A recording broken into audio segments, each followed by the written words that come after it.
बातमी आहे अवकाळी पावसामुळे शेतीच्या झालेल्या नुकसानीची। जळगाव जिल्ह्यातील धानवड गावाला अवकाळी पावसाचा फटका बसला असून हातातोंडाशी आलेल्या पिकांचे मोठ्या प्रमाणात नुकसान झाले।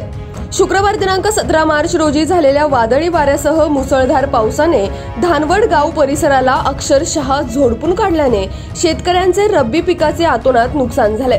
अवकाळी पावसामुळे हातातोंडाशी आलेले गहू, हरभरा, मका, ज्वारी, बाजरी, केळी या पिकांचे मोठ्या प्रमाणात नुकसान झाले।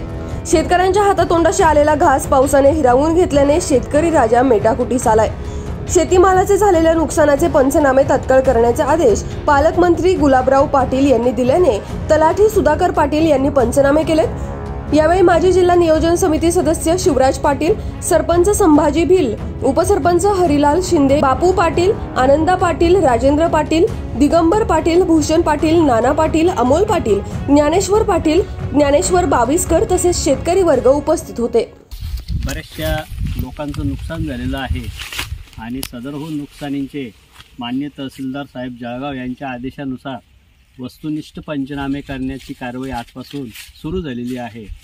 तरी कानाकोपऱ्यातील कोणाचं काही पिकांचं काही नुकसान वगैरे झालेलं असेल तर गावातील सरपंच व इतर मान्यवर यांच्या कानावर टाकून आपल्यापर्यंत ती बातमी पोहोचवावी, जेणेकरून आपल्याला जास्तीत जास्त शेतकऱ्यांना जी काही त्यांचं नुकसान झालेलं असेल मदत करण्याकामी आपण आपले पंचनामे तयार करून ठेवू।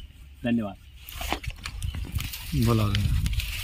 काल झालेल्या अवकाळी पावसामुळे धानवड, चिंचोली, उमाळ आणि कंडारी या परिसरात अतिवृष्टीसारखा पाऊस झाल्यामुळे मका, ज्वारी, बाजरी, गहू या पिकाचे अतोनात नुकसान झाले। त्या संदर्भात आम्ही काल माननीय पालकमंत्री गुलाबराव पाटील साहेब यांच्याशी फोनवर चर्चा केली।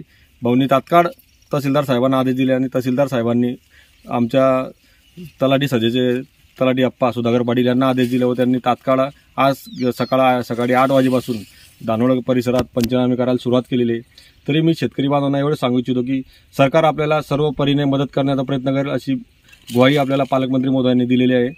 लवकरच पंचनामे पूर्ण झाल्यावर त्याबाबत मंत्रालयाचा हा विषय बहु लावून धरतील।